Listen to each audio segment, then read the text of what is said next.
台南市古城区因为较早发展这车路就较细条，路边部分的车架啊，若阵这车停咧，有的是马拄马，有的是爱捅一砸出去，民众认为讲安尼是真无方便。目前交通局有清点出1400个架无合格，架会重新规划了后，搁再围起哩。 这台伫富人路顶的车，当咧北区，驾驶要甲车停入架啊，停好势，煞发现架伤细，地主车头会捅出来。民众认为安尼设计无介优先。目前台南有部分车架无符合规定，甚至有车架干那4米长。交通局指出，目前车架2米宽是拢无问题，主要是长度无够。贷款倒平也未调整过是4.8米长，就要搁增加0.2米，爱像正平安尼才妥当。开去别的停车格啊，开刚刚就困扰还是安怎？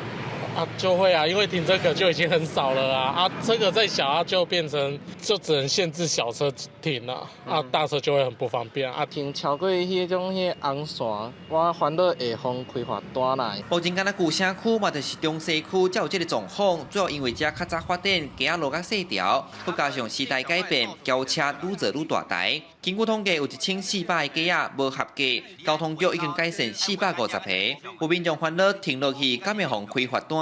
警察局回应，伫也未改善进前，莫停甲伤合，捅出来一点啊，无要紧。规定讲，迄个长度啊，上无爱5米啊，阮即马有伫全部伫调查，比如讲，若无长度无到5米的，阮就会甲调整至少有5米长。可能莫讲刚停一半，另外一半的车先捅出来，吼，针对这种较含的状况。